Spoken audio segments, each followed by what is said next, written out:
कर्दम ऋषि से कहा, बेटा हमारी बात आपको माननी पड़ेगी। तो कर्दम ऋषि जी कहते हैं, प्रभु जो आज्ञा आपकी।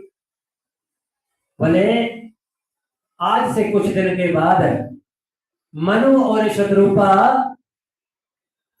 अपनी बेटी देवहूति का हाथ आपके हाथ में सौंपने के लिए आएंगे और आपको विवाह करना होगा।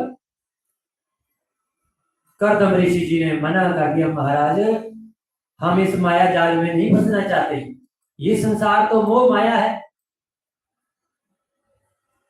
और इस मोह माया में जो फंस जाता है वो समझ लो उसकी मुक्ति नहीं हो सकती। हम नहीं जाए अपना विवाह करेंगे, हमने तो केवल ब्रह्मचारी बन करके रहना है, संत महात्मा बन करके रहना, और हमने तो केवल आपका ही भजन कीर्तन करना है। महाराज प्रभु हम आपका भजन कर रहे हैं, और भजन करते करते आपका नाम जब तब कर रहे थे, आप अपना बैकुंठ लोक माता लक्ष्मी को त्याग करके हमें दर्शन देने के लिए आगे, इससे बढ़िया और क्या साधन हो सकता है। हम शादी नहीं करेंगे। लेकिन भगवान ने कहा, बेटा आपको शादी करनी पड़ेगी। आज कर्दम ऋषि जी को विवाह करने के लिए भगवान ने मजबूर कर दिया। बोलो हरे कृष्ण। जब कर्दम ऋषि जी को भगवान ने मजबूर किया तो कर्दम ऋषि जी ने हाँ भर दी। बोले प्रभु शादी, चलो आपने हमें बोला, हम शादी जरूर करेंगे, आपकी आज्ञा का पालन हम जरूर करेंगे, लेकिन हमारी भी एक शर्त है। तो प्रभु बोले, बेटा बताओ आपकी क्या शर्त है। बोले बस हमारी शर्त एक ही है कि हम शादी जरूर करेंगे, लेकिन आपको पुत्र बन करके हमारे घर में आना पड़ेगा। बोलो हरे कृष्ण।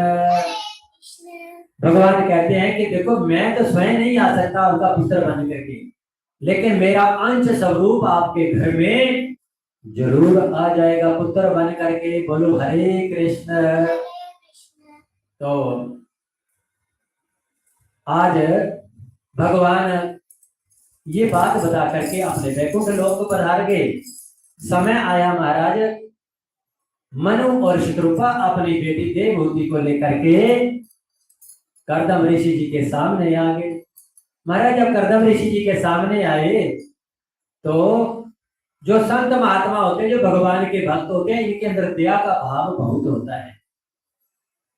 इनका मन अगर किसी को कोई कष्ट है तुरंत तो इनका मन डोल जाता है। बोलो हरे कृष्ण। तभी तो बाबा तुलसीदास जी ने कहा है, दया धर्म का मूल है, पाप मूल अभिमान, तुलसी दया न छोड़िए जब तक घट में प्राण। जब तक हमारे अंदर प्राण है तब तक हमें दया का भाव नहीं छोड़ना चाहिए। कहते हैं जिस इंसान के अंदर दया नहीं है उसने इस संसार में जन्म लिया ही नहीं है। जिस इंसान के अंदर दया है उस इंसान की भी मुक्ति संभव है महाराज।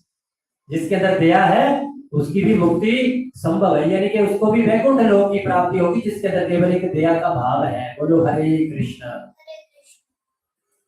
तो जैसे ही कर्दम ऋषि जी के सामने सन्मुख मनु महाराज और उनकी पत्नी शत्रुपा जब अपनी बेटी को लेकर के आए तो आज कर्दम ऋषि जी ने सबसे पहले उनको प्रणाम किया, उसके बाद उनको बैठने के लिए आसन दिया महाराज। अब संतों के भक्तों के पास आसन ये थोड़ी है कोई दरी दरीचे बड़े बड़े मैट, ये नहीं थे। आज जो उस घास का बना हुआ जो